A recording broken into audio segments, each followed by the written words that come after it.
Fam, this Mind the Mic podcast is proudly brought to you by Manscaped. Before we get into this episode, I want to give you the opportunity to check out manscaped.com and use our promo code Mind the Mic. That's one word, Mind the Mic, for 20% off plus free shipping across the entire website. That's it. Manscaped.com, code Mind the Mic for 20% off plus free shipping across everything on the website, where you can get cool things just like this.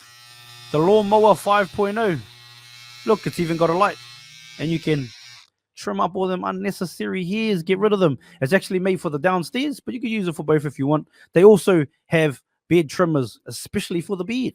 But this one here is actually made for the downstairs. So get amongst it, get rid of all them loose hairs hanging around down there. And once you've done that, make sure you clean up that nose too. So we got the Weed Whacker 2.0 for the nose. The Weed Whacker 2.0 is for the nose and the ears. We all get annoyed by those hairs, don't we? And we got the crop soother. So once you finish that undercarriage, come get some of this crop soother in your life. What's crop soother? It's an aftershave for the down there. But I've done it. I've tried it. And it doesn't sting like your dad's aftershave. So you're good to go. And if you want to keep it smelling nice, we got the crop preserver. Deodorant for the balls. That's anti-chafing. Not to mention these are waterproof, fam. So if you're like, yeah, but I like those manual ones because I can use them in the shower. Well, never fear. Manscaped is here. Go hard in the shower. It's waterproof, fam. Good present for your dad, for your brother, your boyfriend, your husband. Well, brothers, treat yourself. Go get you some Manscaped in your life. Use promo code Mind the Mic for 20% off plus free shipping across everything on the website. Enjoy the episode. Make sure you subscribe and get some Manscaped in your life. Mind the Mic. Hey, welcome back to another Mind the Mic podcast. I'm your host, Shubz, here with a very special guest that I've tried to get on for a little bit, but he's been a very busy man. He's a creative in many aspects, a tattoo artist, a comedian, and just an all-around good bloke. The Carnale himself from out in Aotearoa, but not from there. Edd Rivera, how are you, brother? How are you doing? Yes, all good, bro. Yeah. Thank you so much for having me. Sorry about the mess around. I know we were trying to book this thing, but it's been a little bit hectic. That's life, brother. Life sometimes, my man. All goody. It's just a pleasure to have you here. For people that I guess don't know who the great Edd Rivera is, can you give us a little background on yourself? So, for people that don't know me, I would say, where the fuck you been? You should know me. No, I'm like super famous, bro. Like, what the fuck? What's wrong with you? No, what's wrong with them, brother? No, I'm originally from Mexico, a small town called Tonalá. I've been in Aotearoa or New Zealand for like 8 years now, and the main thing that I'm trying to do right now with my career is comedy and acting, and that's kind of like the end goal. Obviously, that's the dream, but obviously to get there, you need to hustle like 100 things at the same time to kind of like get that opportunity, to kind of like open up the doors. So I started doing content creation and all that stuff to kind of like survive or try to get the doors open, because it's not easy to just it's not like you can go and open them yourself. You have to kind of like hustle around it to get there. And content creators seems to be one of the things that probably, if not the one that it's opening, the doors for a lot of, not just myself, but a lot of other people that wants to get into the industry. And yeah, man, I also do tattoos. That's what pay the bills. That's what pays the bills at the moment. It gives me the opportunity to kind of like make some money and as well kind of like be my owner of my own time, if you want to say it like that. Like I can literally, arrange my schedule, kind of like hustle around. I can, book around my stuff and everything. So I think that's a pretty fucking long introduction of myself, but brother, that was the greatest introduction ever. But I appreciate it, brother. We got to learn a little bit more about yourself. What was the town called that you were born and raised in Mexico? Tonalá, Jalisco. Tonalá, Jalisco. Jalisco. Tonalá, so what was it like Jalisco. growing up over there, brother, in Tonalá? It was crazy, bro. honestly, I was pretty blessed at the same time because I had a very strict mom. My mom was very, very strict. Yep. So I remember I used to hate that she never let me go out. She never let me hang out with the kids from the block, that kind of stuff. I was always Oh, the nerd kid, at home with the books and the extracurricular classes and all that stuff. But now I understand why, she had me like that because obviously, we didn't live in not a dangerous neighborhood, but it was, there was a lot of bad things around the whole thing, so lucky enough, I was blessed that I've always been the funny kind of type guy. I'm the guy okay. who, like I'm always trying to crack jokes and trying to be cheeky about my how like I always tell everybody. Sometimes I'm a little bit serious, and a lot of people are like, "Oh, he's a little bit quiet today," but ev- they don't expect it. Like out of the blue, just boom. I just kind of like let the jokes out, and that's kind of like the whole thing. But yeah, man, that helped me a lot, like to navigate around gangs and Yeah. navigate around. Well, Mexico had an interesting transition when I was growing up. There was a lot of gangs. Then around um, my teenage, kind of like the end of my 15, 16 years old, it Yeah. started transitioning into cartel, and like all the gangs started Okay. just disappearing, and they're all just started joining the cartels. And like I Oh, said, so I was you blessed watched enough that that transition, eh? You grew up yeah, and man, seen yeah, that man, transition. Wow. I saw the whole thing from being, and I'm like I remember I used to tell everybody. I used to recommend go to Mexico as much as possible. Now I say, if you're gonna go, stick to this. Like Oh, yeah. it got a little bit tricky for me in a sort of way where now that I'm ashamed of my country, I love my country. If my Yeah, of country course. was good, I'd be, I'd be there. I wouldn't be outside of my country. But sadly, a lot of things went. The way of living, the everything, how things were being handled was just too much. So I said, you know what? Mm. I'm blessed enough that growing up in Mexico, my mom kind of like taught me how to uh, be around the bad things, but never get into it. Like Okay. Yeah, my mom just said, obviously, don't snitch. of course. You know, if I remember she used to say, you can be best friends with the biggest drug cartel boss. You can be friends with the cops. You can be with everybody. Just do not get into anything. Oh, okay. And So you can be that, around the world, just don't be a part of it. yeah, Don't be yeah, of the world. Okay, I yeah, see. I see. Very and smart lady, your mum. So English, brother, was that? How did that go? Was that that's probably not that widely spoken where you come from, is it? Or what? We should, because we literally have the biggest English speaking country, one of the biggest English speaking countries in the world, which is the States. Uh, Funny enough, I did the whole stereotypical Mexican thing. When I was a kid, we went to the States for a few years. Ah, okay. Uh, That's where you get a bit of yeah, a yeah, Finglish talk from.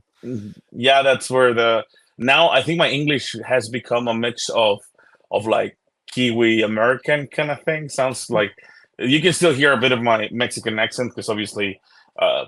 Spanish is my full time language. But the English that we get teach that we get taught it's in Mexico. It's American English. So Mm. also visiting and living in the States pushed me to up a level of kind of like I used to, when I first got here, I had like the really American, like America, like America accent, Yeah. like everybody thought I was a Hawaiian or that kind of stuff, Oh, because of yeah. the America. But yeah, no, English. Funny enough, I'm actually an English professor. That's my career. Holy Rick. Yeah, Well. yeah. I used to be a professor at the University of Guadalajara. I have a bachelor's degree Oh. in education. So yeah, that's what I used to. used to be in Mexico. That's what that was my kind of like Oh. my story back in Mexico, and Where were you living, brother, when you went to the States? I stayed in California. Stayed in California. We went Ah, visiting a lot of like family members and all that stuff. My dad yeah. had a job. In the end, we ended up living in a small town called Kings Beach in Oh, Lake okay. Tahoe. But so Yeah. you went there legally. You didn't do the walk through the The jump desert, in the eh? border kind of thing. No, no, no, no, no, Yeah. no. We Yeah. didn't do it that way. Obviously I have a lot of family members that did it, and I know a lot of people that has done it and all that stuff. Yeah. But uh, thankfully enough, now I think I do not. I'm pretty sure I don't have any more illegal family members. Um, Hey, bro, I can understand. They're just um, trying to get a better life, brother. I can understand it. but You know what I it mean? doesn't make Like, sense, I've always had this um, kind of like it, immigration doesn't make sense to me. You yeah, know, yeah. Well, borders are a man-made construct if you think about it, yeah, right? They, it doesn't make yeah, sense because I think the only mean what it only means is that you're going to lose a lot of important people in your country, but you're also not going to be able to get a lot of good people for your country. When you have that kind of problem with immigration, like for example, a lot of the Mexicans that leave the Mexico, I know the misconception is that what Trump says is, they always send the bad hombres, they always send the bad guys to our country. But it's not like honestly the majority of the people that leave the country is because they just want to have a better life. They're professionals. yeah, They're like a lot of yeah. honestly all of the Mexicans that I've met, at least in this part of the world, in Australia or in New Zealand, they're all. It's so funny, bro. Like I started working as a laborer. I started as a laborer here in New Zealand. So I Yeah. did laboring. I became a hammerhand, chippy, and then I started working my way up the whole ladder thing in construction.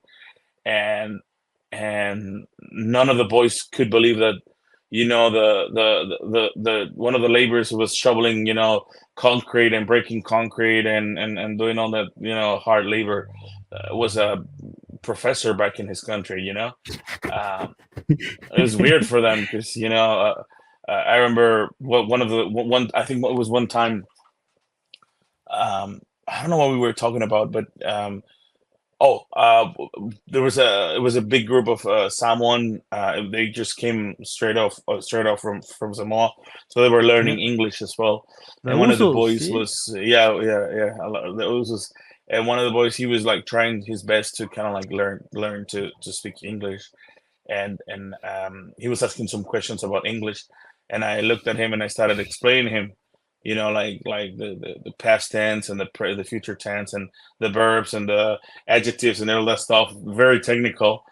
And one of the boys was like, "Hey, Uso, how do you know that?" And I was just like, "Oh, I was a professor." And they all looked at each other and like, "Hey, hey, Uso, Uso, the professor, hey." I'm like, "Yeah, Yeah, Professor damn, X. yeah." Yeah, And XL. Actually, Excel. no, How no, many how not many Professor Excels, brother? X. How many Five, Excels? five, five, five, five, Five, five, five, five. We're 5. on five at the moment, battling not to get to Yeah. six. Are we trying to get to 6 or are we trying to go down? What are we trying to do? Trying to go down, bro.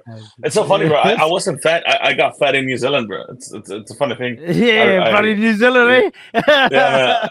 eh? I adapted too much to the culture, bro. Yeah, yeah. Um, but yeah, man. It's that's where the English comes from, and the whole um the story about the States was we didn't stay long. I think we were there for like my dad's visa finished, like he had a work visa and finished Oh, for a yes. few, I think a year or two, and then we went back to Mexico, and then I stayed in Mexico for a while, and then I went to Canada, did some working over there, and then went back to Mexico. And uh yeah, when I was around 20, 23, 24, things started like getting pretty bad in Mexico. So I said, you know what, I need to find a place to, I need to get out of here. Okay, and then so, and then what is that place? Aotearoa, is it New Zealand? Is that the place Yeah, you man. decided? And how did that come I about? genuinely, I was looking for different places to move around. I was literally like as much as possible. I was trying. I've always been a fan of like the Beatles, bro. I'm a big fan of the Beatles. Oh yeah, I love favorite their song. music. If you could only listen to one Beatles song for the rest of your life, what song are you playing? Michelle, bro. Michelle. Yeah. Michelle, that's Uh, yeah, man. That's my favorite song, and actually, that's the name that I put of my daughter. Rest in peace. But yeah, man, that was her brother. name, and that's how much I love the Beatles. I really love that song, and the name Michelle was kind of like wow, and so I wanted to live in Europe. Liverpool.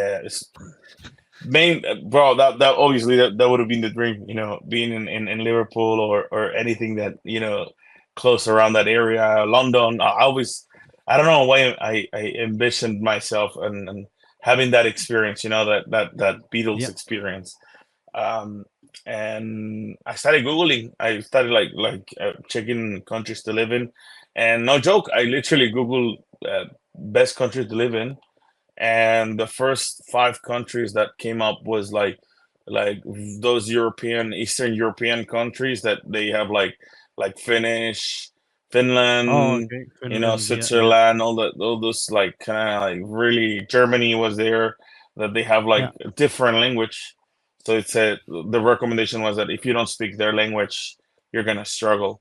So I said, oh fuck, I cannot go. And you're I not don't a speak any of professional. those. You're not a Of course, professional professor of yeah. German. Oh yeah, yeah. Yeah. So I said, you know what, I need to find something better. And then I saw Ireland. Ireland was there, and I was just Okay. like, oh, okay, interesting.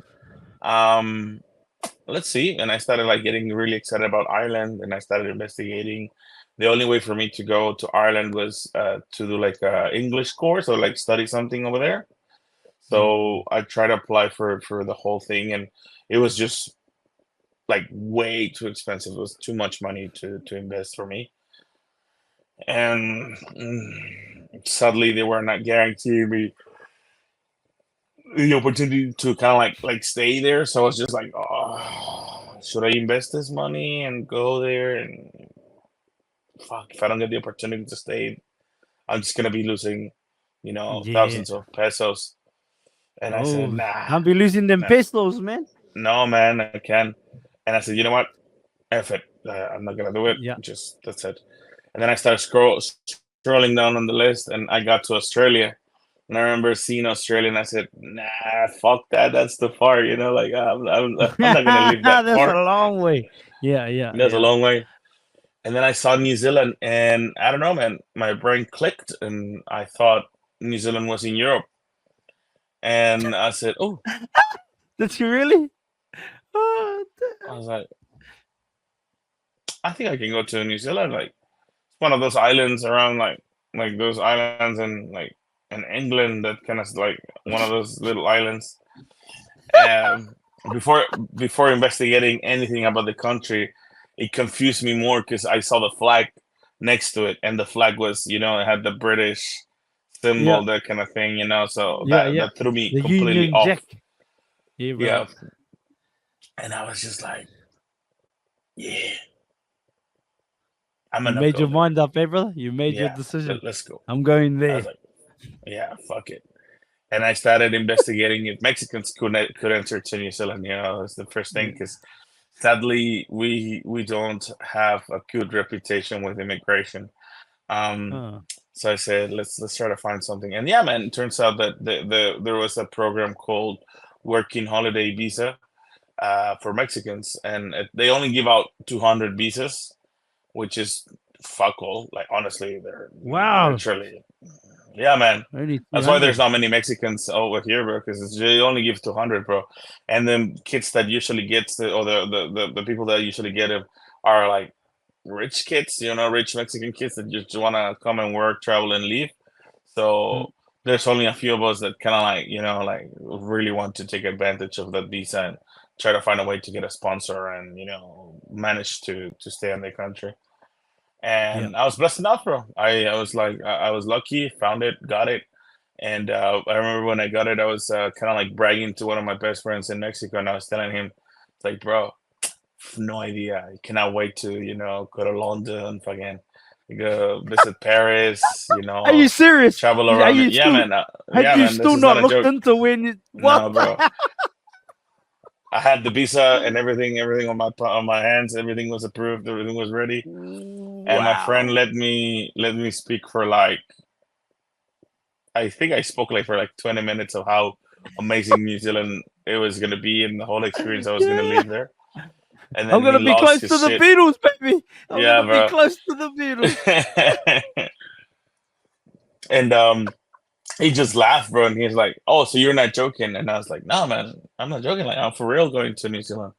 And he's like, "No, you're not joking. Where the location is?" And I was like, "What?" And I was like, "Yeah, man. Do you know that? How do you get to Antarctica, bro?" He asked me that question, and I said, "I don't know, by boat." And I was like, "No, you can actually fly to Antarctica. It's very easy, bro. You take a flight to New Zealand, and then from New Zealand you fly to Antarctica."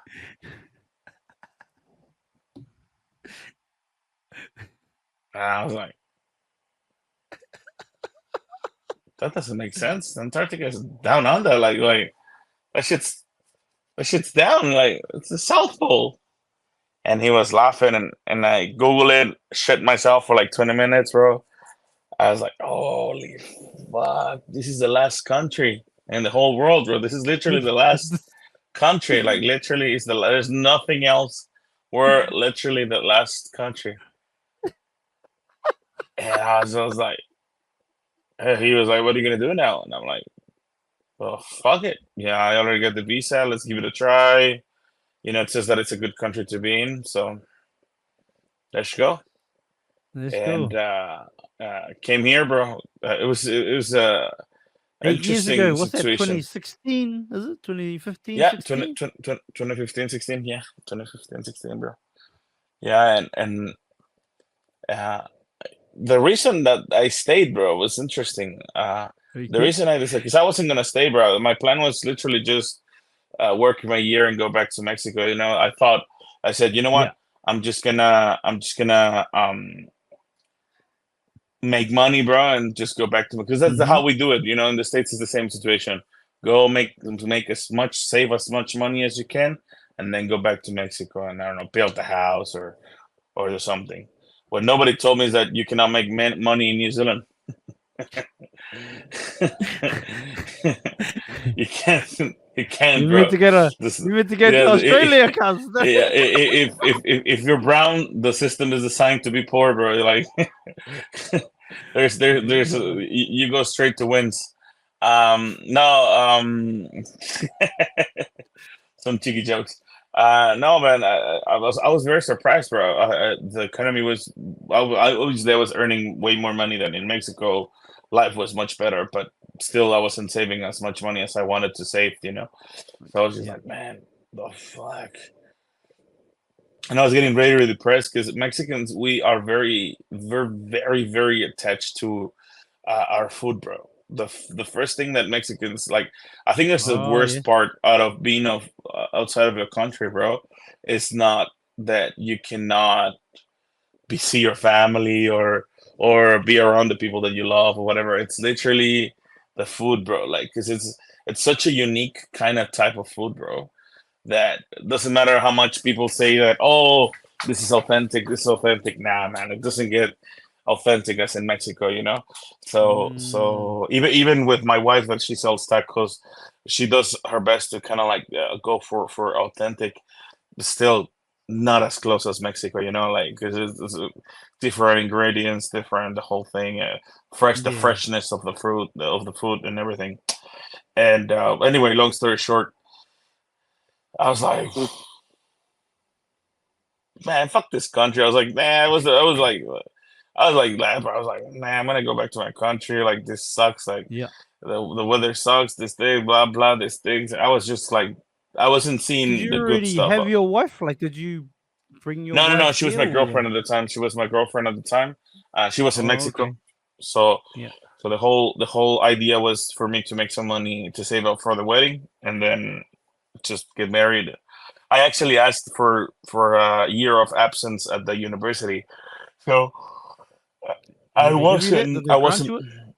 Yeah, yeah, yeah, yeah. I actually wasn't planning to kind of like leave everything behind. It was just I was just kind of like picturing it. Like just make some cash and come back to my life. Because I really had a Yeah. good job over there. It was in the problem in Mexico is not about making money, bro. You can make money in Mexico. I'm pretty sure if I stayed in Mexico, I could easily, had a good life and make good money and all that stuff. The problem is once you start making it, people start noticing, that, and there's a lot of kidnapping, there's a lot of extortion, there's a lot of, that kind of Mm, situation. So as soon as they see that you're making money, they're like, "Oh, this guy has money. Like let's yeah. let's let's do something about it." And it Yeah. sadly, it just affects you completely. Yeah. So long story So short, you're a bro, year in. Yeah, brother. yeah, I was half a year in, bro, and I was one of those days that I was very depressed and obviously working in construction, I was with a lot of uh, Polynesian crowd. I was working with them, but Yeah. it for me was Cuzzies. work, bro. So yeah, man, for me wasn't I wasn't socializing with anybody. It was just literally work, home, work, home, work, home. And one of the supervisors invited me to have like a barbecue, have some beers at his house. He was Maori, and Yes, and I'm he one of was those, married brother. I'm to one of those, cuz. yeah, and he was married I'm to a Aussie, bro. Samoan lady. Oh, yeah. And when I got there, bro, fuck, he was like, I was home, bro. It was the Samoan lady. She just gave me a hug and a kiss and welcomed me, and we had some beers in the backyard. We lit up the barbecue. The whole family started arriving, the friends, and we had a big feed. Blah blah blah, drinks. Midnight they started putting Selena, and everybody was fighting. It was like, oh man, this is Mexico. And I said, you know what? I love this thing. I kind of like love the whole family vibe, and I think I wasn't hanging out with the right crowd. I was just hanging out with Europeans and backpackers and everything. So I wasn't making any roots. It was just literally me. Hanging around with the wrong crowd, and that's when I said, I think if I hang out with this, with this kind of people, I'm gonna feel okay. Like I'm not gonna feel homesick. And yeah, I started hanging out with the boys, with a lot of, especially I think the main ones that accepted me straight away were the Samoans. And the Maoris were like all the time. I was very surprised that everybody grew up watching Blood In, Blood Out, bro. So Yeah, so bro. everybody wanted, like, órale, vato, Vatos loco. carnalito, vatos locos, Yeah, forever. brother. Give me your Give chon me chon. And curry. so it was kind of like funny at the same time, to see all this. Like, I was like, wow, bro. Like, I was very surprised, how much love for my culture, everybody had. And Yeah. I started like, okay, okay, let's try to and stay here. And I was blessed enough for the company that I was working for. The name of the company is called Fletcher's. They gave me the opportunity. They offered me a visa to stay, and I worked for them for 8 years.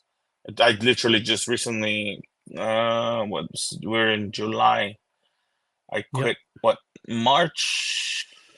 March? No, May was my last day in May. Okay. I think it was, yeah. April, May was kind of like my last um, uh, day working for Fletcher's, and kind of like venturing to the tattooing Yeah. slash comedy dream. Yeah. But yeah, man, it's been What was the an process like, interesting brother? ride.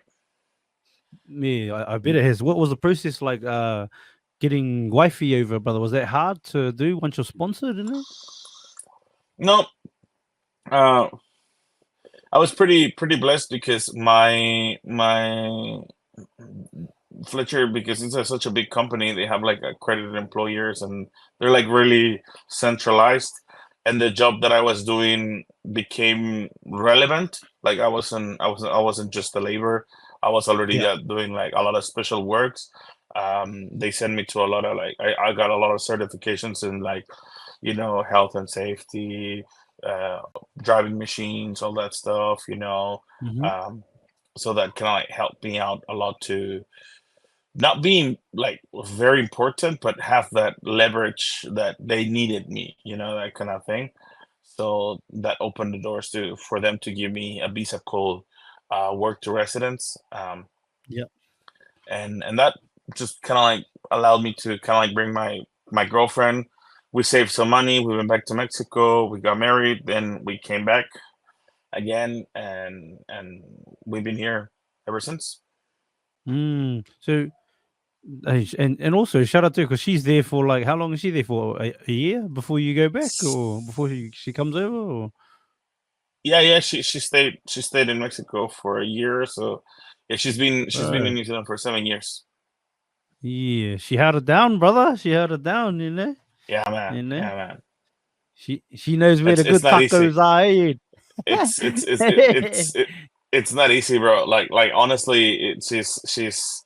I always tell everybody about that. Like the problem with Mexico in general, bro, is that you kind of it's such a weird country, bro, because you love it, but at the same time you hate what is happening in it. You know what I mean? Mm, Because I remember, man. I always tell everybody I had a conversation one time with one of those like she wasn't racist, but she was just one of those Karens, just trying to be a little bit racist, about like go back to mm, your country kind of thing. yeah. And she said that famous line was like, yeah, then if your country is good, would you go back? And I said, without a doubt, Mm, without a doubt, if my country ever, gets to a point where it's now livable and I'll be safe and my kids will be safe. Fuck yeah, man, let's go. Like mm, I won't think twice. I just move back without a problem. But it's not. Sadly, those that's where they call it a third world country. mm. It's sad. It is what it is, and it sucks to call it like that, and it sucks that it's like that. But Yeah. it's life. Yeah. And like you talked about it too, being so close to America, which to be honest, brother, like, and I've visited America a few times. I've been to Mexico once too. There's like, bro, America's like a third world country in its own right too, brother. There's so much poverty, cause like, you know what I mean. I know it's obviously it's a place where a lot of people try to go to make money, but bro, there's a lot of like compared to like, especially you living in New Zealand and I live in Australia.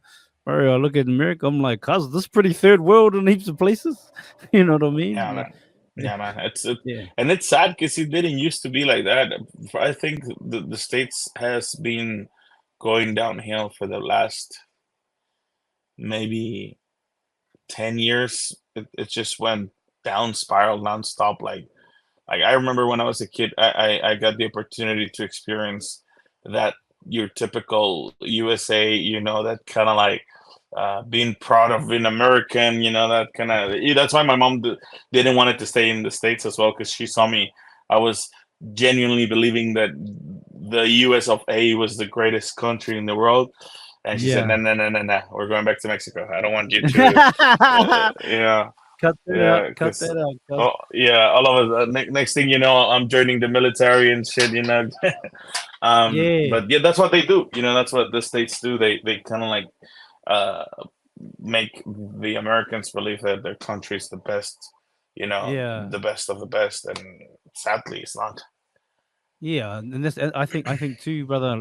Like when you speak on there, a lot of times it's Americans that have never left. You know what I mean? Have never seen other countries or been overseas. Because I've even friends I have that are Americans that live here. They're like, bro, like here in Australia, we live in one of the best countries in the world. Even some people back home, like back in Aotearoa, they say Like, bro, it's pretty good here. Obviously, cost of living's pretty crazy, but you know what I mean. When it comes to the Yeah, problems that are faced by most everyday people on average in the states, it's a lot different. And obviously, your country being right there, and the demand for that white stuff and whatever other stuff they can cook, brother. Sort of the blowback is that it affects a lot of like the people in the land. You know what I mean? So yeah, man. sad, but I understand, brother. I understand your willingness, like your love for your home. You know, but I don't think people can understand that, brother. When because I'm guessing Karen probably wasn't Maori either, was she? No, she was white, bro. And this is a That's what this is I'm a, saying. yeah, this is a true story, bro. I now use it on my comedy shows. This joke, bro. I got invited to. It's a really cool show, bro. It was really fun. The whole concept of the show was called the bomb. So Okay. the idea of this show was that you had to bomb. Literally, you had to be so bad that you Oh, bombed, really? but it was funny at the same time. Yeah. I remember one of the comedians got on stage and he was telling, bro, there were such a bad jokes, but they were so bad that you were just laughing over the awkwardness and the quirkiness of the comedian. Like one of those kind of comedy shows. Like I was just laughing, and I was thinking, what can I do to make it like awkward and cringy? Like just to make people kind of fucking laugh about the whole thing. Because I didn't want to. My personality doesn't go with that kind of comedy, so I was like, oh man, what can I do? What can I do? And I was like watching YouTube like to get some ideas, and I saw this comedian. His name is Andy Kaufman. I think it's Andy Kaufman. Kaufman. I think. Anyway, Yeah. it's a old school comedian like from the 80s, 90s. I don't know, and he was doing like Elvis impression, but he was just mumbling, and it was just like really funny. Like it was you were just laughing at his faces and fucking what he was kind of like doing. And I said, maybe I can do something like that. So what I did, bro, I obviously because I'm Mexican, I have a sombrero. I have big ass mariachi sombrero.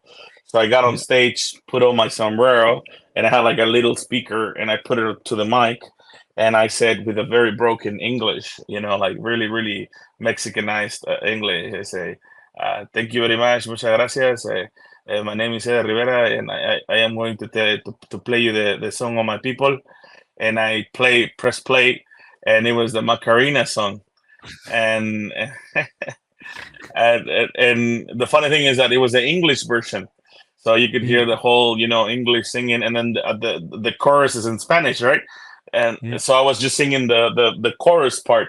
So I would just stay quiet when the English was there, and I would just be like, "Dale tu cuerpo alegría, Macarena, que tu Macarena," and the whole everybody was fucking laughing, because it was just awkward and funny at the same time, and the people were just fucking laughing, and in the end they ended up singing the song with me and all that shit. It was a good show. And Yeah. at that time I used to smoke cigarettes, and I got outside of the bar to have a ciggy, and this lady walked out to me, and she was like, "What would have happened if there was a Mexican in the crowd?" And I was just like, um, I don't know, maybe friend of mine or someone like. It sounds like, and she's like, what you just did was so racist. Like, I cannot believe what was that. And I was just like, racist. Why would it be racist? Well, first of all, that's not a Mexican song. And I was like, of course, the group is from Spain, and it's a Spanish song. I know. Technically they're the colonizers, Yeah. and Technically. she was like, yeah. So that would be very offensive for a Mexican.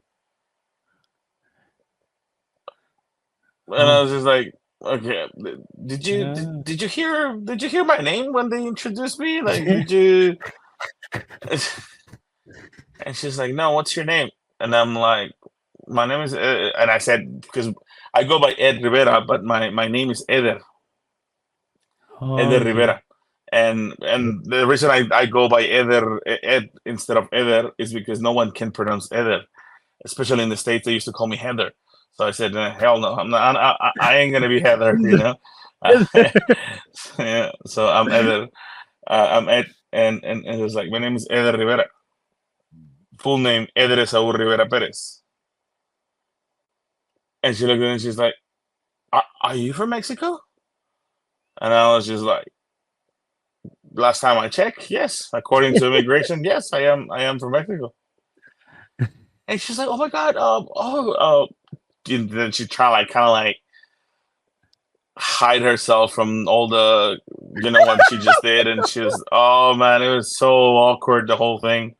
And she's like, so that wasn't racist at all? And I'm like, no. I'm like, what is she? Did she think she was singing about Cortez's and his conquests or the conquistadors? no, bro. She Relax, thought I lady. was Samoan, bro. Yeah. She thought you were And also I told her that's racist.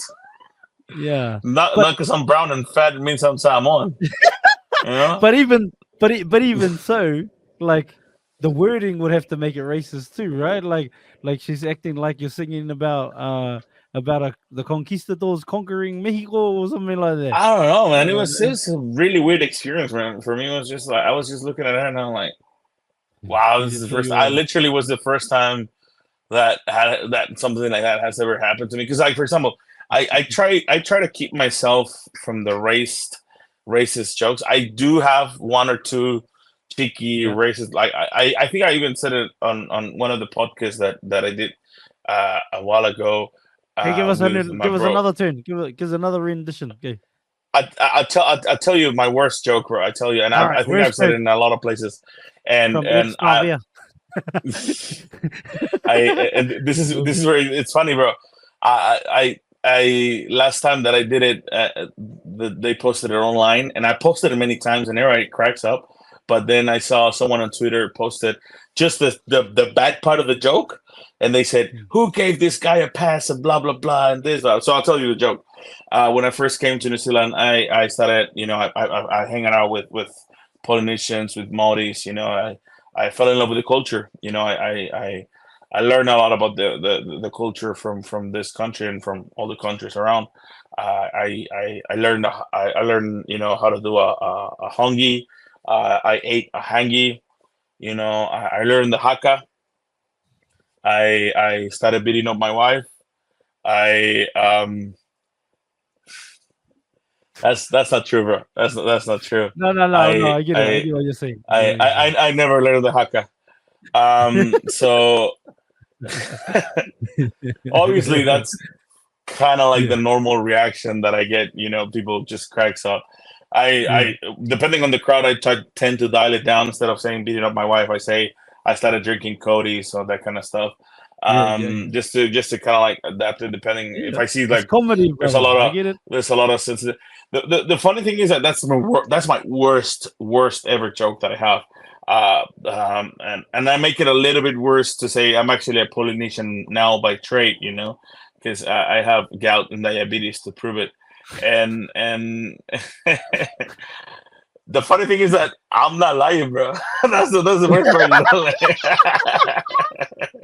Bro, what's gout um, like, cuz? What is gout like?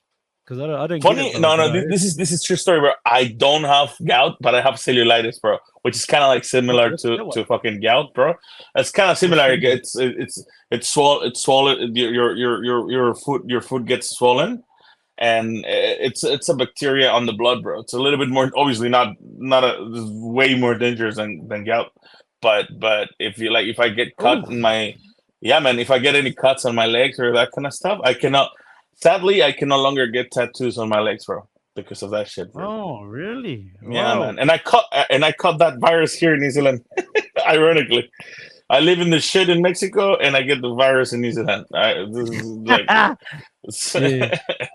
But the um, virus probably a lot of it came from what you put in your body, brother. So it is what it is. But actually, it was at least you it know was it. just it was a bad luck situation, bro. I cut myself Oh, you did being get cut. barefoot. Yeah. I was barefoot. I was playing in the yard with my kids, and I was step on a rock and just nothing dangerous, bro.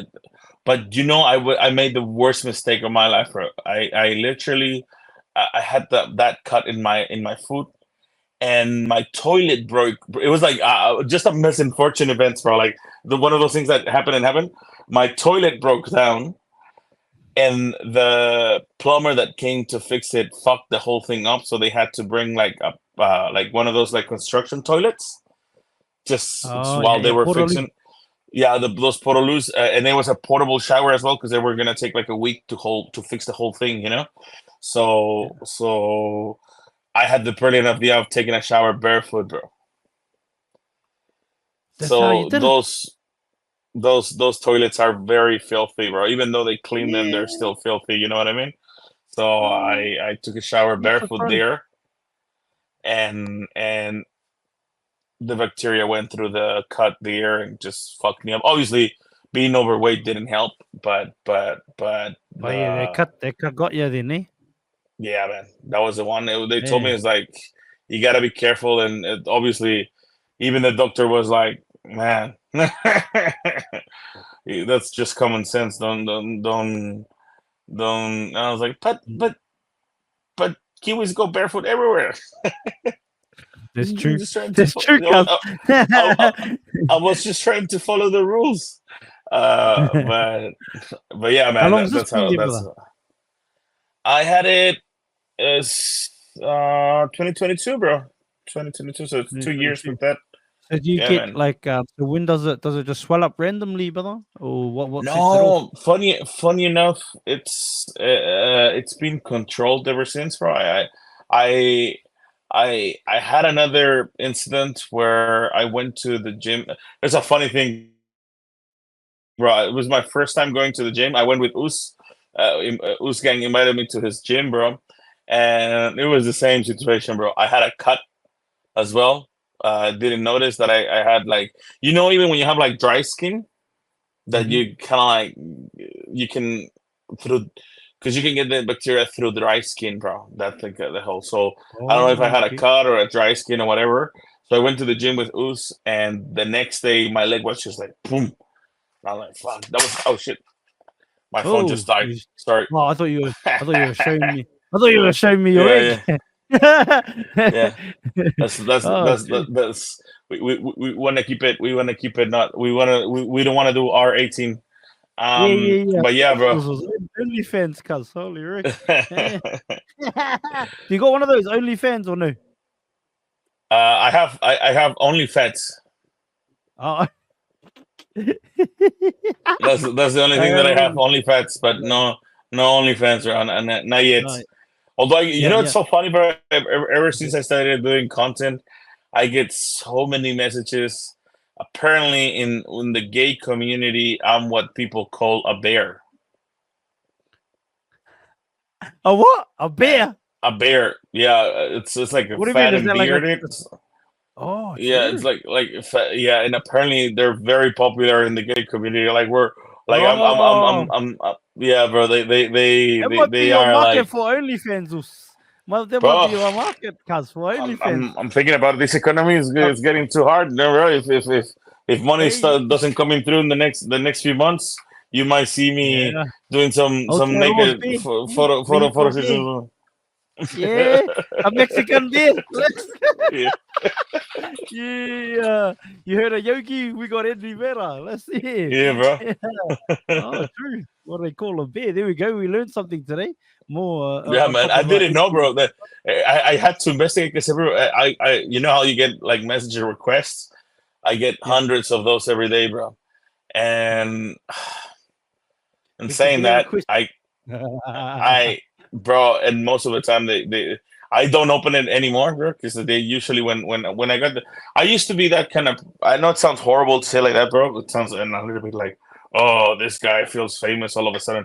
But I used to reply every single message, bro. Like every single like message that people would send me, I'd be like, even if it was just like a like or just a like a Yeah. heart or whatever. I was Hard like, to thank eh, you so brother? much. I would always kind of like reply because in this industry, bro, with comedy and all that stuff, you live off your fans, you live off people following you. So I think if you give your best to kind of like be that person, like be personalize the whole thing for, even if it's just a little bit of attention, but just being nice to them, it's gonna go a long ways for them and go a long ways for yourself, And I used to reply all.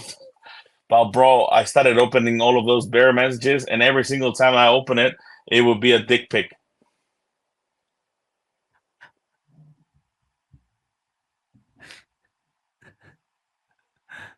They sending you weapons though, brother, or was this Yeah, some little bro. one? They just They send were you like, weapons. they were like, this is gonna be all yours if you want it. And I was like, Like, if you had to guess, how many of those have you received? oh, thousands, bro. I wish I was joking, bro. Thousands, bro. Woo! All That's why yours if you want it. now I kind of like I had to go like into how the settings and just put like, if you feel like it's spam, just fucking divert the whole thing. Like I'm sorry if I made, because I've had a few people be like, oh yo, I tried to message you for a tattoo or something on your page, but no replies, and been trying to get a hold of you, and I'm like, oh shit, sorry, just I think the whole, like not to be that kind of guy, like not to answer, but man, I really got tired of those messages, bro. It was just like annoying, bro. I'm like, man, I've never, the funny thing is that never in my life, bro. Maybe that's because I have a small penis, but never in my life, bro, I thought to send someone a dick pic. Not even with my girlfriends, that kind of stuff. I don't know, and for someone just to do it, like, fuck it, let's look at this famous guy. Let me fucking send it to him. I'm gonna send it to this guy.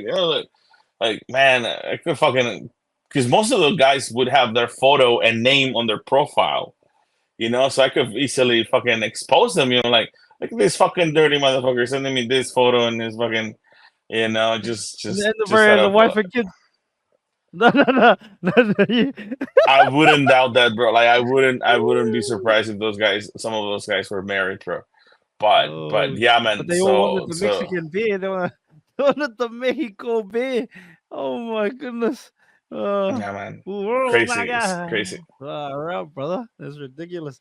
But how did the whole content buzz start? When did that start for you? Comedy? Was the comedy first content or both same time?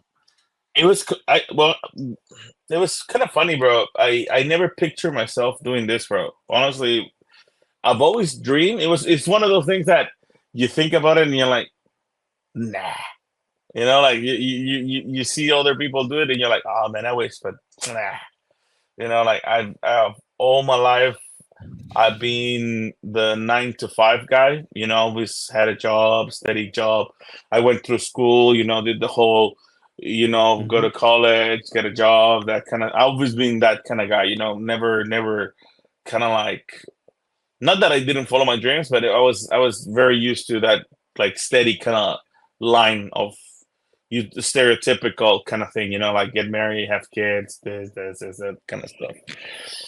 And then when I came to New Zealand, bro, I remember I was walking on Queen Street, and there's a bar called the Classic, where they do like a lot of comedy. It's like the biggest comedy club here in New Zealand, and I saw a sign that says open mic. Come if you want to be a comedian. This is the first time you can give it a try. And I was just like, oh, maybe I can try and get on Maybe. stage and like maybe. But the funny thing is that I was very nervous about it because I was just like, nah, I'm gonna be terrible. Like no one's gonna laugh at all my jokes and this and that. But in saying that, I was like, nobody knows me. Fuck it. Like literally nobody knows me here in this country. I don't have no friends, no family, nobody. So if I messed up, no one's gonna know, like I could literally make a fool of myself here and nobody would know. All right, I'll sign up. And I signed up, bro. And I got on Have you stage. done it ever before? Never. No, never. The only stage experience that I had was when I used to be a teacher, bro. But never like that. Mm. and I will always admire the comedians. Right, I used to consume till this day. I still consume a lot of like TV specials, Netflix specials from Yeah. comedians, and I used to Who, love. who's your top three all time? Top three. Number one, bro. Obviously, Gabriel Iglesias. He's been the one that Yeah. plus everybody thinks that I'm him as well. Everybody's like, "Yo, Yeah. Fluffy, you look like Fluffy, It's and your you sound cousin, like eh? Fluffy." Yeah, man. Yeah. Or number two, I'd say Dave Chappelle, bro. I think Dave Chappelle is Yeah. to me what some people call the goat. Yeah. And Yeah. A lot of number people say that. three, bro. No, number three is a tricky one because there's so many that I would put there, bro. But right now, I really admire Shane Gillis, bro. He's Shane Gillis. he's yeah, Shane Gillis. He's he has this kind of comedy that I really like how smart he's doing it, and even though he went through some rough stuff with his career and how he started with comedy, he's thriving like so hard, bro. He's like now he's all over Netflix. He has his own Netflix TV show now. He's Mm. doing this, doing that. Is I think he's hopefully it's not a one-off thing. I think he if he continues with the same route, he's gonna be same Where's one he of the from, brother? greatest ones. America, bro. He's American. Oh, American. It's a white boy, which just makes it interesting. That I would put a white boy in number three. Obviously, another one that if Shane Gillis didn't existed, bro, I would definitely put my boy Ralph Barbosa, bro. I think Ralph Barbosa. He's one of those guys that knew how to push TikTok and knew how to do the whole thing. And bro, he's now one of the 10 top comedians, at the moment around the world. And the fact that he's a Mexican American kid makes it even better, because it's that, I have a lot of half of my family are Mexican Americans, and all of my mm. cousins, and it's a part of my family that I love, and I've always admired them, and I've always loved them Ooh. so much. Well, So it's you, brother. so You can't be what you can't see, brother. You know what I mean? yeah, So man. Yeah, man. that's pretty So cool. I think Yeah. those guys would be, bro. But yeah, man, going back to the whole comedy thing, I did comedy, but comedy was for me just something to have fun, bro. Nothing special. Yeah. It was just how a lot of guys have rugby, they have Yep. a Just nice fun, out with the really. boys. Yeah, for me was comedy. For me was like, oh baby, I'm gonna go do a show and I'll come back. And I would just go and get on stage and have Yeah. a beer and then just go back home. Nothing, How'd you go on there? nothing. Open mic, brother. How'd you go? What was that like? I was nervous, bro. I was really nervous because I didn't think that New Zealand. I didn't know anything about New Zealand comedy. I didn't know who was who. What was that? I didn't even know any New Zealand comedians. I didn't know nobody. Nothing. And I never seen anything about New Zealand comedy, so I was really nervous about how it's gonna work. But I remember I got on stage and I said, "Hello, my name is Edd Rivera. I'm originally from Mexico," and people went just like, "Ooh, yeah, ooh, arriba," like so the crowd was just like, "Oh, Mexican, wow!" And I said, "I'm legally here," and as soon as I said that, fucking people lost it, bro. They were fucking laughing their ass off. They're like, "Oh shit!" And then I said, I usually have to say this. There's a lot of white people in the crowd. You never know if there's gonna be an immigration officer," and they were just fucking laughing, bro. And that kind of like gave me that boost of confidence of like started cracking jokes, bro. I had Mhm. prepared like a few jokes that you find online from like jokes about Mexicans, like how many Mexicans do you need to change a light bulb and that kind of stuff, just to crack that kind of joke. And I said a few of those.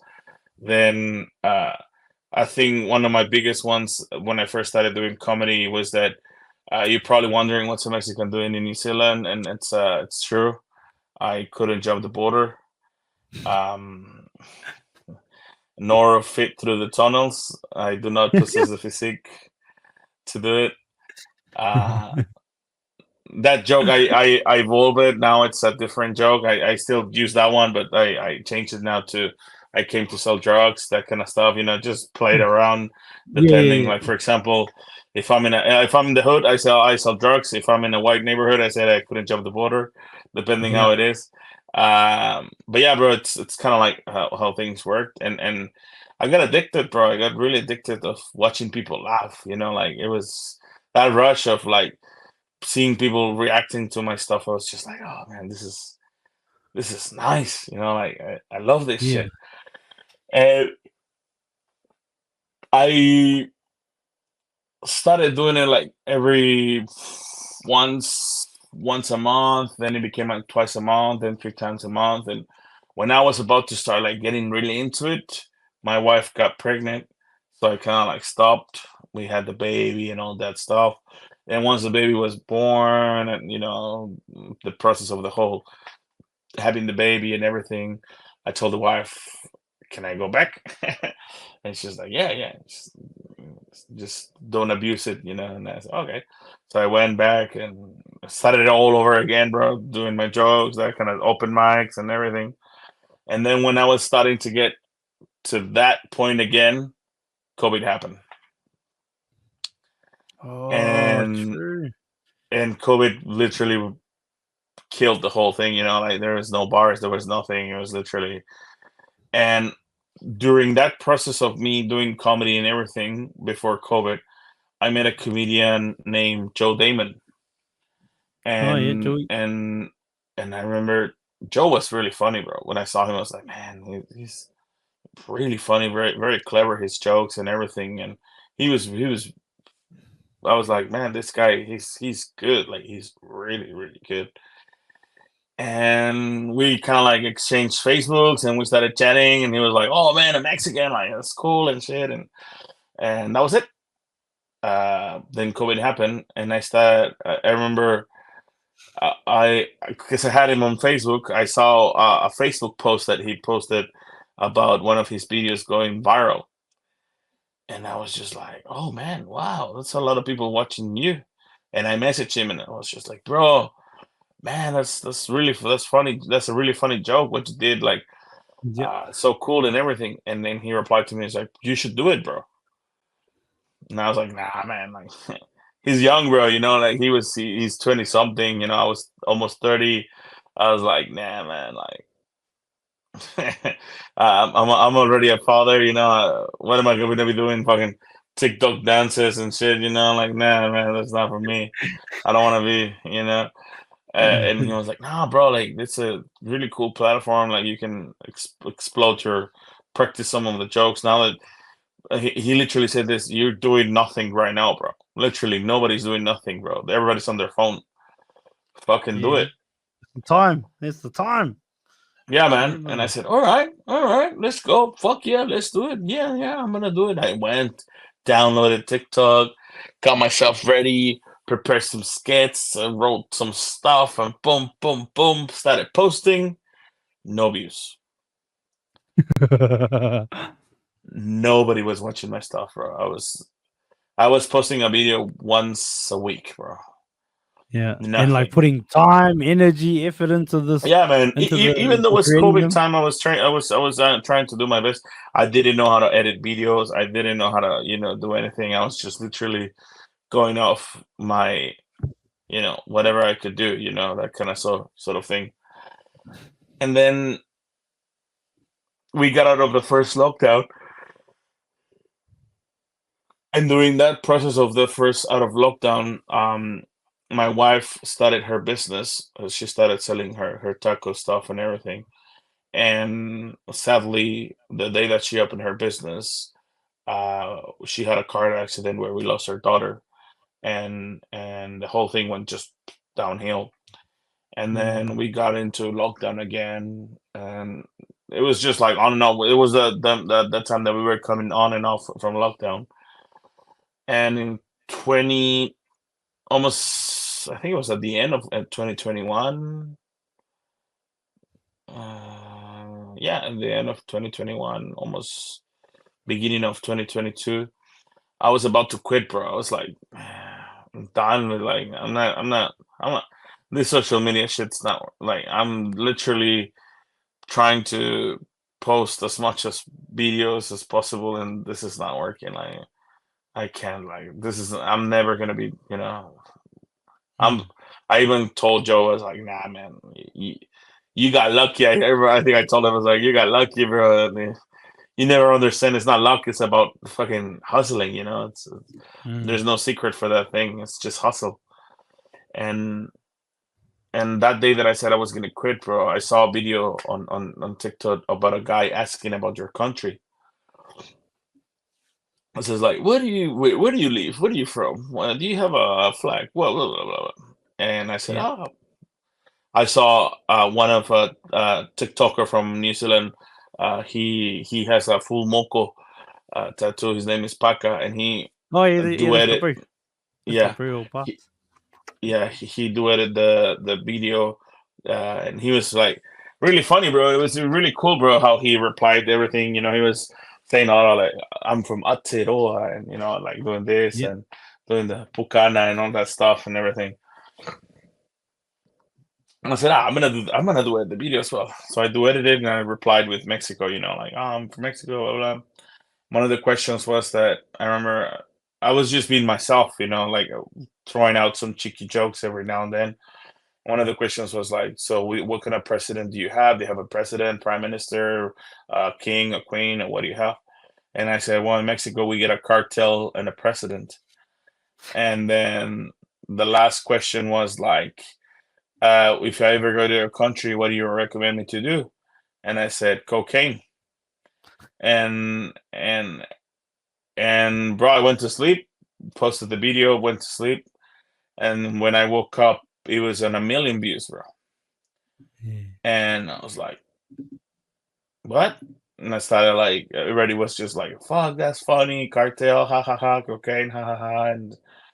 And then one of the person said, I want to visit Mexico, which where do you would recommend me to go? And I saw the option that you could reply with a video. And I said, oh, instead of writing, I'll just reply with a video. And I said, I think I said, oh, my recommendation is that you need to do this, do that, blah blah, go this, go go. Blah, blah. Honestly, I don't recommend it right now because I'm in New Zealand, but just be safe if you ever go to Mexico. Just listen to the rules and this and this and that. And I posted it, and that video got like 100,000, 200,000 views. And the most common question was like, "What, Mexican in New Zealand? The fuck? What? What are you doing Yeah. over there? Blah blah." And I started replying all the questions, about blah blah blah blah. And then I think I posted like 10 to 20 videos like that, just replying questions. Yeah. And all of the videos had like 50, 20, 100, 200K views, blah blah. And from having like 200 followers went to 3,000 to 4,000, 5,000, 6,000. And then when I got to 10,000, I said, you know what? I think now's the time to put a skit, like do a silly video. And I posted the first time I went to a Polynesian party, they were listening to Selena. And I was like, what? Silena y los That was, kilos. yeah. And it was like, what? And people love that kind of like skit. And then I started posting another one, and it became like I started doing more and more and more and more and more and more. And then I think I got to like 20 to 30,000 followers on TikTok, and I've always admired the guys from like Vine era that they all got Oh, the together. blind.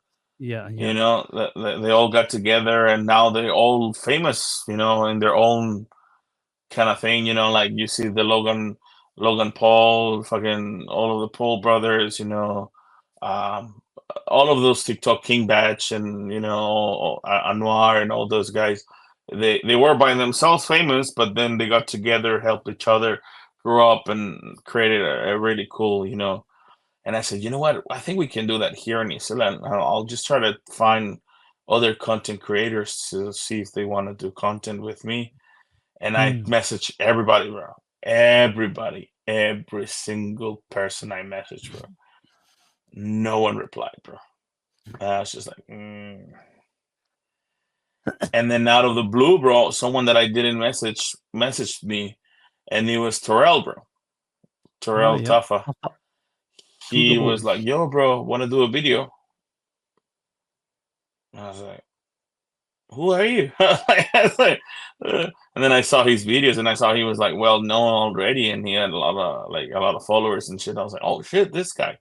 Yeah, man. Fuck yeah, let's go. Let's do it. I was like, I'll come on. Like, you tell me when I'll be there, blah blah. And he sent me the location.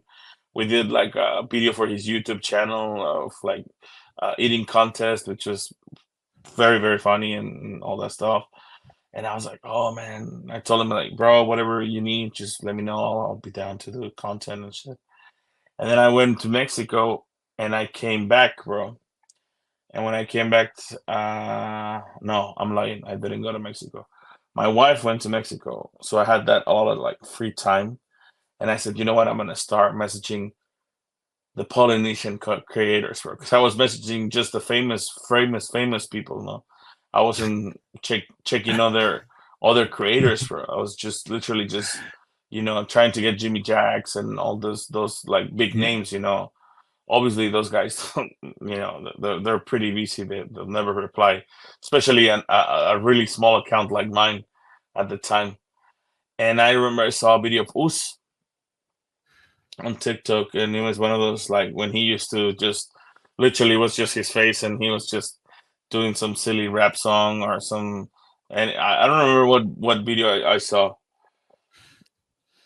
Then I said, "Man, two fat guys. I think we can do a lot of funny stuff."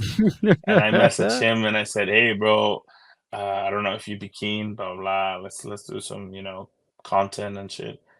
And he replied back straight away. He was like, "Yo, bro, yeah, I'm keen. Like, I'm trying to lose weight right now. If you want to come, I'll meet you at this place in Manukau, and let's do it." And I was like, "All right."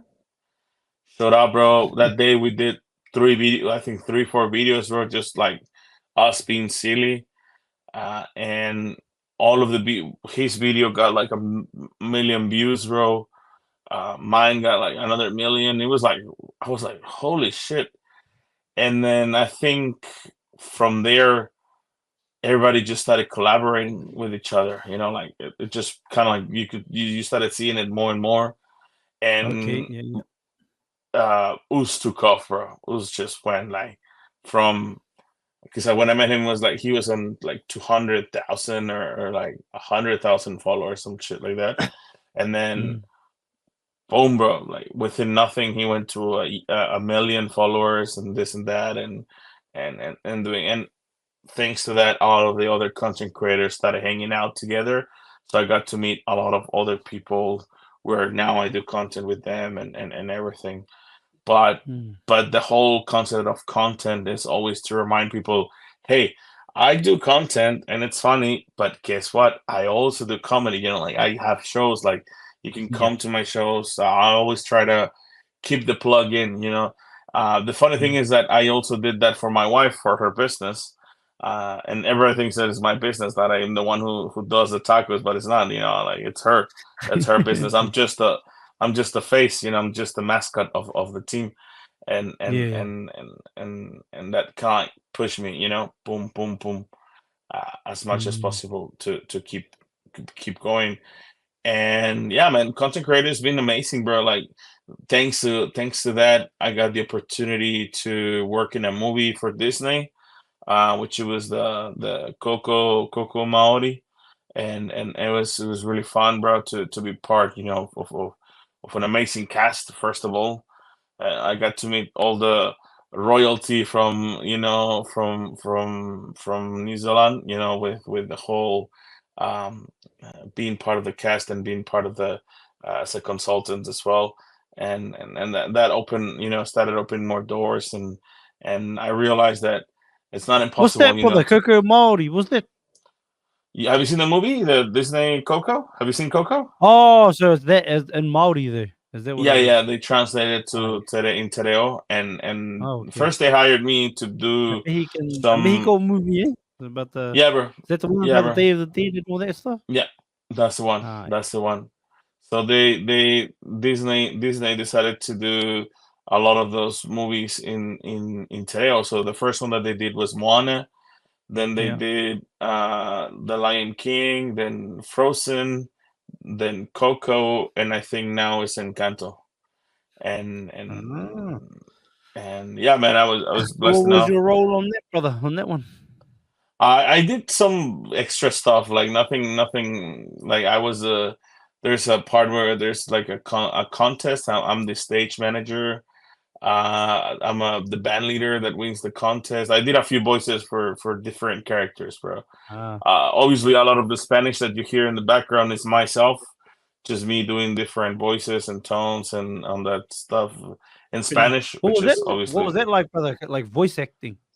Oh, it was so fun. Plus, bro, I was being directed by, to my opinion, she's one of the best directors that New Zealand has. Her name is Tweety Waititi, bro. And Tweety, well, first of all, she's a Waititi, so that just tells you who she is, and the experience that she has, first of all.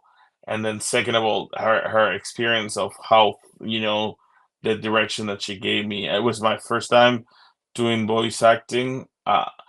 The funny thing about this, bro, is that I did a course of voice acting in Mexico when I was studying to be a professor, bro. It was kind of like a recommendation to help you like with the speech and public speaking and pronunciation and all that stuff. It was just like, oh, we recommend you to do stuff like extracurricular activities that will give you some credits and it will give you some points and everything. And I took that one because I found it really interesting to do something like that, and it helped me a little bit with what I did. Obviously, this was in Tereo. Oh, it was hard, like, oh, I'm blessed enough that Spanish has a lot of the vowels are the same, a, e, I, o, u, same as in English, in Spanish and in Tereo, and that helped me out a little bit with the pronunciation, and obviously, you know, the director was just amazing to kind of like help me with the pronunciation and the correct words, and it was like a dream come true, bro. Just being around, seeing your payslip, saying Disney, that kind of stuff. Yeah. It was just like, wow. And I remember it was so funny, bro. After that, I said, "Fuck this! I'm gonna be a famous actor." Like I'm gonna be one of those Hollywood stars. And when Mm. I was about to quit my job and everything, and I was literally gonna go do all that stuff, and then the strike happened. The Mm. actors and the whole thing, the Oh, acting. true. So I Oh, was just like, damn. "Fuck! All right, I'm gonna be a writer now." And I said, "I'm gonna write stuff." And then the writers went on strike, and I was like, "Fuck me! I'm not gonna do anything now, bro. Like, no, next thing if I say I'm gonna do this, it's not gonna work, bro. But it's fun, bro. I realize how much I enjoy doing this stuff, bro. Doing content, right? I'm also a writer. I don't know if you there's a TV show called 7 Days. I write for jokes for them. I'm one of the writers for them, and it's pretty fun, bro. Doing comedy and all Seven that Days. stuff. Is it a New Zealand show or? Yeah, that's on. I think it's on 3 or TVN. It's a Oh, TVNZ okay. TV 7 Days. show. Ah, Yeah, bro. solid, brother. But just putting And yourself out there, going into the yeah, open man, mic and just reaching out to these content creators and continuing to reach out even though no one replied to you and continuing to post content, brother. All of that stuff. So bro. so sharpening your skills, I brother. even had a podcast, bro. I even had a podcast, and I know what it means trying to book people and get them to be on the. You have to be reminding them like fucking 100 times. I know how it is, bro. Yeah, It's yeah, horrible, brother. bro. Bro, I Especially when you're trying to literally. like I did it. I launched this in January because this is like the 320th recording. I've done like 300 podcasts since January. I think there's about 280 released so far. Just talking to interesting people like yourself and anybody else. So yeah, I'm with you, cuzzy. When you're trying to do it in general, but then you're trying to run it at that higher clip. Yeah, it's part of the game, though, eh, brother? Well, You so hit, you, so you you win some, you, you you lose gotta some. start. Keep You going. gotta start, bro. Yes, sir, You gotta brother. start somewhere, bro. You gotta the most important thing is to start. That's the best thing. Yeah, I used to be a streamer, cause so when you said Parker's one of my mates, because I used to from TikTok, like I used to be a big live streamer over there on TikTok. I don't know if you know much about the rankings and stuff like that, but I got number one and all that stuff in the like weekly rankings and stuff, which is what Parker does every all the time. I used to do that quite a lot, so yeah, I didn't, I guess, start from nowhere. I guess I had a few people that I could reach out to get on. I had a lot of experience. I did ranked on live stream every week for like 2 years. So yeah, but that was sort of my sharpening the sword for being here, brother, I guess. And I really enjoy this, cousin. Hearing awesome stories like yourself and everybody that comes on and share the journey. A big goal for me, brother, with this is like like imagine your grandparents. I don't know if you grew up with your grandparents or your great grandparents. Imagine getting to hear their stories, brother, their lived experience, their life, their journey through their lens. Like if you could go somewhere and hear that, you know what I mean? That's what I think Yeah, everybody that comes on here, whether they're like yourself who has a podcast or had a podcast and has been on other podcasts before, or someone who may never do another one, like their grandchildren get a chance to hear them, their children, and even my children and grandchildren get to hear me and my journey for as long as I do this. I hope to do this for years and years, brother. For I got a goal to make the biggest podcast in the world, brother. That's why I'm hustling so hard at it, which sounds crazy, but if we don't shoot for the top, what are we doing, brother? Hey, so exactly. I'm with you. Facts, facts. And but props to you, brother, for just giving everything a crack, giving it all a try, brother. And not being disheartened when you get either a no or a nothing or a scene. I've got a few of those scene ones, but that comes with the territory. Just keep trying, eh, brother, and Well, I cracking it always now. tell everybody. I always say, you have the no. It's already secured. You already have the no secured. Everybody's gonna say no. It's up Mm. to you to make it a yes. Ooh, the nose already secured. It's up to you Yeah, to man. make it a yes. Hey, brother, before I got a couple of more questions before we get out of here. Yeah, You, man. you touched Easy. on something very, very but you did touch on something very, very deep, brother. I don't know if you want to get into it at all. You don't have to, but about your daughter passing, brother. Can you speak on that at all? Again, you don't have to Yeah, if you man. don't want to. Yeah, man. Um, It happened 3 years ago. 3 years mm, ago, and my wife, we went to the Papatoto in night markets to sell. yeah. Kid fell on the wheel, bro. Fell asleep on the wheel and crashed her. She was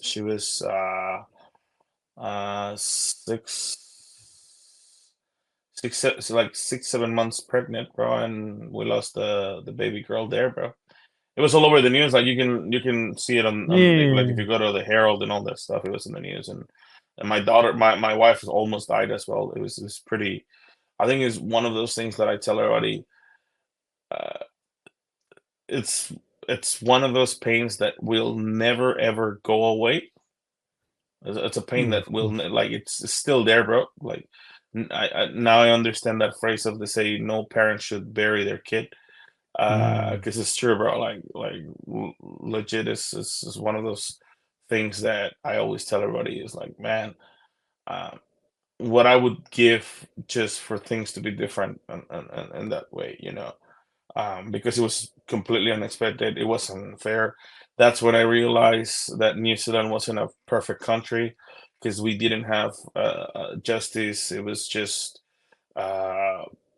it was just a whole uh, road of misfortune situations of that happened throughout the whole thing. So it was a pretty bad situation that we went through, and it was just tough, man. Just tough, tough, tough. mm. Sorry to hear, brother, but and I got 3 kids myself, brother, and yeah, I couldn't imagine, brother, burying your own child. Cause yeah, sending blessings and love to wifey and yourself, brother. And that, Thank you, and remember.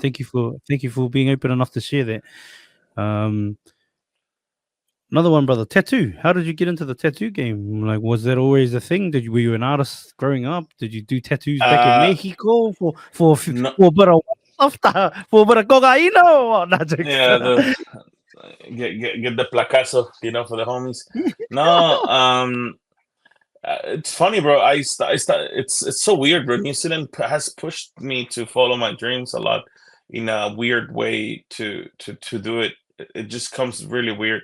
Uh, my hometown is called Tonala, as I mentioned before, and one of the things that they used to do a lot in that town to survive was to sell handcrafts, like all those indigenous handcrafts, all that Yeah, stuff. yeah, yeah. Uh, Are you part so they indigenous, do. brother? Like, is there a bit of your blood in there? Like, I think so. Sadly, right now in Mexico, we got so mixed with the Spanish. Like I did one of those DNA, those like to follow trace the whole thing, oh, okay.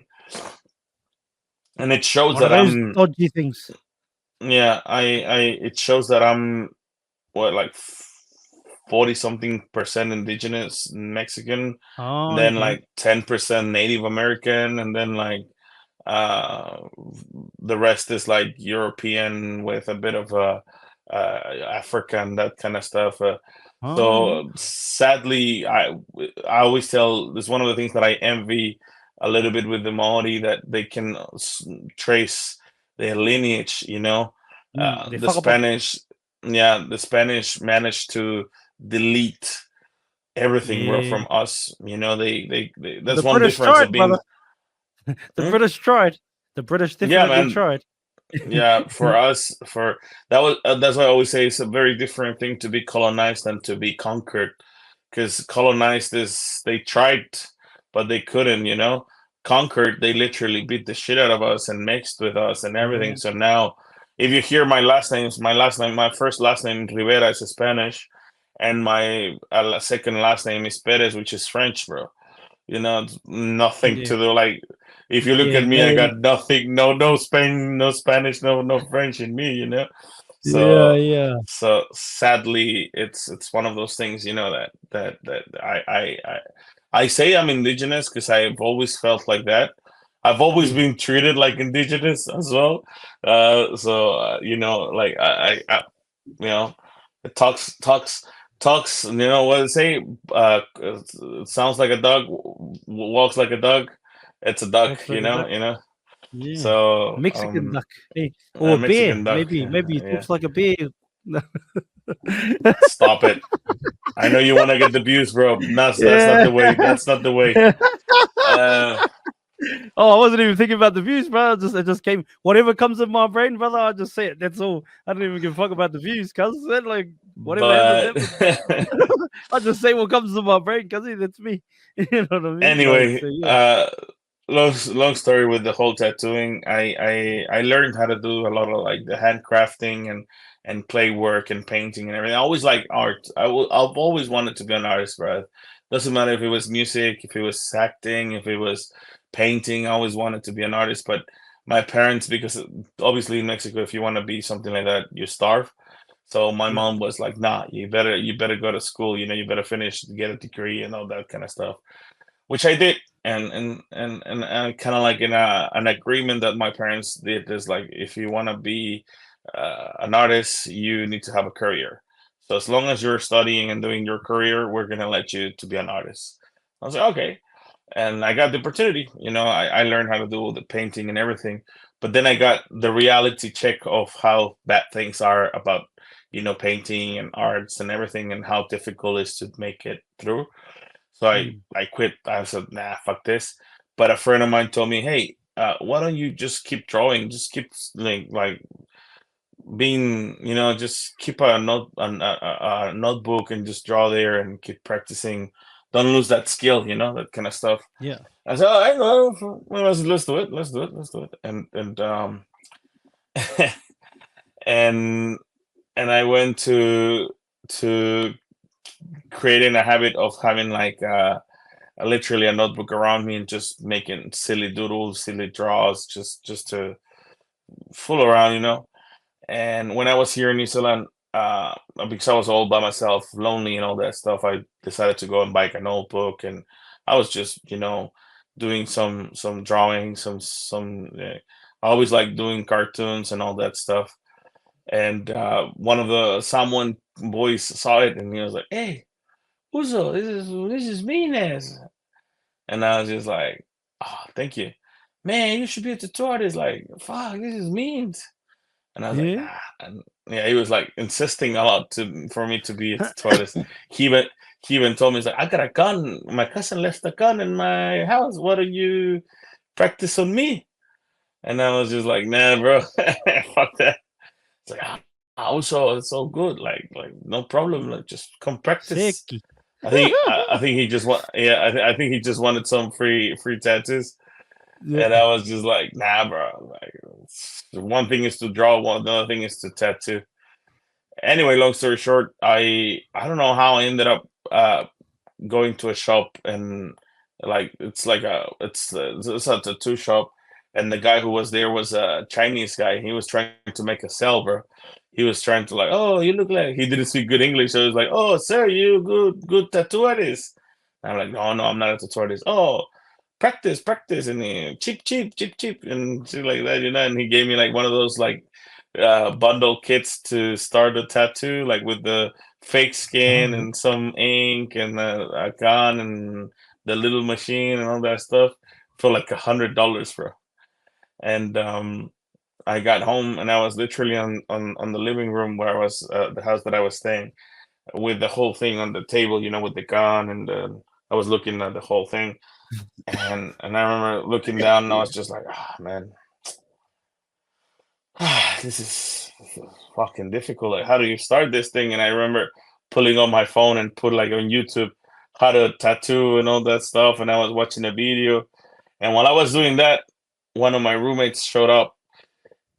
I think he was German. I don't know where he was from. He was from some part of it was a backpacker from that country. And he looks at me and he's like, "Oh, I didn't know you were a tattoo artist." And I'm like, "Oh, I'm not." And he was like, "Oh, wait, what is this?" And I was like, "Oh, I just bought it. I want to learn."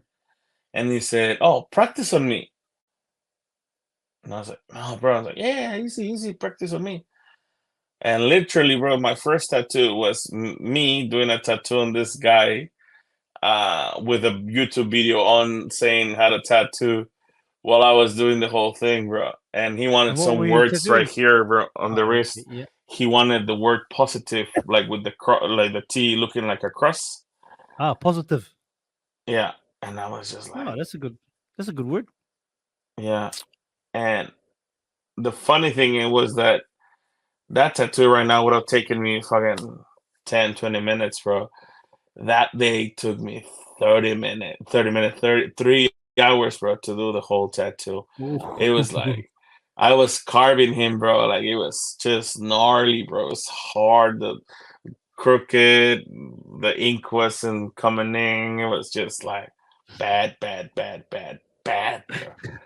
And and the guy looked at it and he was like, he was so happy, bro. He was like, "Oh, bro, thanks so much. This is so cool and shit." And I'm like, "No, it's not, bro. Look at that shit. That looks horrible." But he kind of like, "Oh man, you gotta." He gave me the whole motivational speech, and I was like, "You gotta start somewhere. It's alright. Now I have a tattoo from Edd Rivera and blah blah and this and Yeah. that." And I'm like, "Who the fuck is Edd Rivera? I'm nobody." Like, I don't. It's like, and he was like, "Nah, bro, it's alright and shit." And I felt like really proud of that thing. So I posted it on my Facebook account, and obviously everybody was like, "What the fuck is that, bro? It's a horrible tattoo, and what the fuck is this and this?" And this. A friend of mine who is a tattoo artist, he's a very good tattoo artist. Looked at it and he's like, "Bro, nah, delete that shit." And I'm like, but it's my first tattoo." And I was like, "Bro, just delete it, bro. Like, don't do this. Like, bro, was the machine calibrated at least?" And I'm like, "I didn't know you had to calibrate that shit." And I'm like, "Bro, this and that." He gave me the whole, you don't fucking mess it up, blah blah blah blah blah.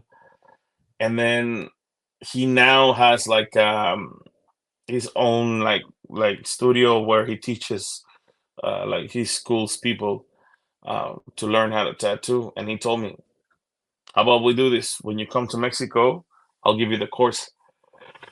I was like, "Nah, man, like, I have no money. Like, it's really expensive to go to Mexico to just go and spend my money on a fucking course." And he's like, I'm Yeah. not gonna charge you, bro. Just I'll teach you. Just come. Yeah. I was like, okay, all right. So I went to Mexico and I took the course with him. He started teaching me everything. He showed me how to use the whole thing, blah blah, this, that. He obviously, because he has his shop, he had a lot of like time to put me like an apprentice kind of thing. So I did the apprentice thing, and I practiced and practice and practice and this and How that. long were you there for? Oh, it's just for 2 months, bro. Not long. But I was at the shop every day, bro. I was at the shop every day, and a lot of people were coming in, and I got to do some tattoos and everything. But the best part was that he was giving me all the shortcuts that obviously he doesn't teach Mm. those things. You know, he was like, "No, bro, don't do it like that. Do it this way." And it was like, ugh. And I was like, "But you're not telling that to your students." And he's like, "Because my students are not my fucking friends. You know, like I'm teaching you the yeah, I'm teaching you stuff that it's I'm giving just you the mine." keys, brother. Yeah, Yeah. yeah. He was like that, and I was just like, "Oh, thank you, bro." And then when I came back to New Zealand, bro, I started practicing in all the boys, bro. I told them, "Hey, boys, I can tattoo you. I don't know how to tattoo, but if you want, we can do it. And just help me out to buy some ink and needles. And as long as you keep me helping with the material, we can get you inked." And they're like, "Fuck yeah, bro, let's go." And we started doing the whole thing, fucking doing this and that, this and that. And I did a lot of horrible tattoos, but all of them were really happy about it, bro. They were like, "Yeah, bro, fuck yeah, this mean ass and shit." And then all out of the blue, bro, my tattoo work started popping up, like started getting better, better, better, better, practicing more. Went back to Mexico again, practiced more over there with my bro. He gave me more tips. He taught me how to do things, this and that. Started using different materials. Started again, I took a lot of like those online courses that you can find. I started preparing myself more, but till that point, tattoo was something that was just the extra cash. I wasn't looking at it as a full-time job or a job. It was just to get like those $100 that you needed extra to take the kids to the movies, to buy myself a new shirt, some shit like that. Like it was Yeah. just like fun money. I see it like that. It was for me. It was fun money. It wasn't nothing in specific. And then a friend of mine that came to get a tattoo, he told me, he's like, "Bro, you know how much I got quoted for that tattoo that you're just doing for me?" And I was like, "Nah." I was like, "Bro, they quoted 800, bro." And now it's just like, oh shit. I was like, "Here I am giving it for free." Yeah. And I said, "All right, maybe I can let people know that I do tattoos, and maybe I'll have some extra cash." Nobody booked, bro. No clients. Nobody was booking. Nobody came. And then I was like, "Oh shit." Then with the content creators that started popping in, I gave Us's first tattoo, bro. His first tattoo, I gave it to Us Gang, and I thought that was gonna give me a lot of customers. Nobody booked, bro. And I said, "You know what? Fuck it. I'm just gonna go full on this thing and start helping it to kind of like help me to kind of like organize." Because with the 9 to 5 job, bro, I was having a lot of problems with the chance to do content with the boys, because these guys are all of a sudden they could call you right now and be like, "Yo, bro, what are you doing right now?" "Oh, nothing." "Oh, just come around, let's do some content." And I'm like, fuck, like I can't, I'm at work. So with tattooing kind of gives me that freedom of, I may not be rich, or I may not be overbooked, or may not be, full with a line of people getting tattoos and shit, which I think if I wanted to, I can push it that way. But still, I'm trying to see if the whole comedy kind of thing works out. Yeah. Yeah. So, Give that. so I was blessed enough now that there's this shop called Ground Up Tattoos, where I'm based right now. At the shop, the owner, he was like, "Bro, I understand what you're trying to achieve. Don't worry. Just keep coming here. We'll suss you out, and you can do your tattoos here, and blah blah." And so he was pretty good to give me a spot to be there. And obviously, I told him I'm gonna be doing TikToks here, and doing videos for you and all that stuff, so we can promote the store, shop. So it's a win-win for both of us. And I was like, yeah, Mm. bro, let's go. And yeah, man, Does it I've give you been more there freedom there, for, brother? yeah, man, I literally, it's just been almost what, 3 weeks at Ground Up Tattoos, bro. And it's just recent, that just happened recently, and I'm just Mm. very happy to be there, bro. Like I said, the guy who's the owner and the main tattoo artist, so easy. He's an amazing guy. Yeah. Hey, but awesome that you get the opportunity to pursue your career in comedy and acting and whatever else comes from that, brother. So I love that, brother. Chase those dreams. Before we get out of here, I got a couple of quick questions, brother. That's all Yeah, good. bro, easy. Shoot him. If you could have one meal every day for the rest of your life, what meal would you like to have, Edd Rivera? Tacos, bro. Tacos? How are you having them? Tacos. What, My favorite would be tacos al pastor, what's that? which is I know it's a really Mexican one. It's a pork tacos. When you look at it, it looks like they're making a kebab, but it's not a kebab. It's actually a taco, bro. So it's still like on, like, how the kebabs are, like they slow Yes. Yeah. roast them. They do it like that in Mexico as well. But Okay. it's a marinated pork with pineapple. Okay. With pineapple, eh? So you're a pineapple on pizza guy? Nah, No, hell you don't no, want it on pizza. No, or you're not a no, pizza guy. no, no. I love pizza, bro. I love everything. Look at me. It's actually easier to tell you what I don't like than that what I like, bro. Brass, superpowers, cuz besides the superpowers you already possess, or since you're a creative, maybe you want to create a superpower. Which one would you choose and why? I think this is a cliche one, but I would love to fly, bro. But why? Why do you want to fly? Because then I can go to Mexico every now and then and save a lot of money. Go Those for flights free, to eh? Mexico are really fucking expensive, bro. Good point. All But yeah, right, I flight, think brother. the freedom of I think it's a feeling that I would love to experience. Like, kind of like feel that, you know feeling that you're weight loss. Well, I mean, weightless. Weight loss. Yeah, okay. Flights it is, my brother. Bird's eye view too could be a cool sight. Could see some cool Yeah. things from the old bird's eye. All right, brother. I like it, man. I like it. Any pieces of advice for anybody out there that wants to pursue a career in tattooing and content creating? You choose, brother. Or maybe pieces of Uh, advice for each in well, acting. for I Comedy. think the best one is don't stop. Like, Mm, whenever you feel that you're about to give up, push harder. That's the moments that where you need to, can, doesn't matter what you want to do. If you want to do tattooing, content, comedy, whatever, that's literally a general advice. Do not stop yourself for anything. Like, literally just go through. If it's getting too hard, just push it still more.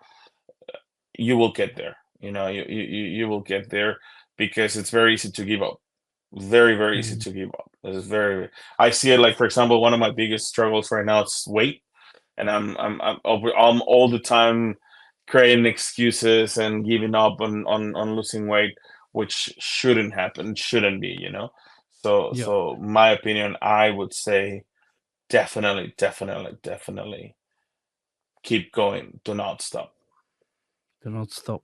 Brother, visualization. What does life look like in 10 years' time for Ed Rivera? Well, I hope my Netflix special, bro. I hope in 10 years I've already had maybe 2, 3 Netflix specials. Uh, I see myself touring around the world, doing some comedy for a lot of people, not just this part of the world, but also going to the States and doing that. Hopefully, I would love to. There's a project that I'm doing right now with Tox Fale. I don't know if you know Tox Fale. The wrestler. He's a wrestler. We're doing a small project at the moment that hopefully, fingers crossed, it comes to life, and we kind of like suss it out and work it out, which is a bit of a a series, and I would love for it to become like an actual like Netflix series. So it'd be really a dream come true, like doing all that stuff. So in 10 years, that's how I envision myself. Beautiful, brother. Well, I just And want to say, hopefully 60 kgs less, 60 let's to go 80 60 kgs kgs. less. Hey, we're 60 to manifesting it, 60. brother. We're manifesting Yeah, it. man. 60 60 kgs to less. 80 kgs. From 5XL to how many? Bro, if I am an XL, I'm happy with it. I'll be Okay, happy, from very happy. 5XL down to XL. Let's go, baby. All right, I like it. Bro, I just want to say time's the most valuable commodity we have as human beings. The one thing we can never get back. We can always get back money, things, but time spent is time lost, brother. So cheers to you for sharing over nearly 2 hours of your time with me and Nah, anybody that listens to us for years to come, thank you, brother. my bro. I appreciate you, brother. It's been a blessing, and I'll wish you nothing but success on the journey. And maybe one day when I'm in the motherland, or if you're ever in Perth, we can catch up for a taco or something, my man. I'm actually going to Australia, bro, in September. Oh, yeah. Where you going? I'm gonna be doing. I'm doing Brisbane, the Comic Con, and I'm doing Sydney, the Comic Con as well. Well, I could I'm be gonna be there, brother, doing. too. Over there, I'm over the other side of the country. I'm in Perth, but you never know, brother. Hey, you never know. Keep in contact, my brother. Will do.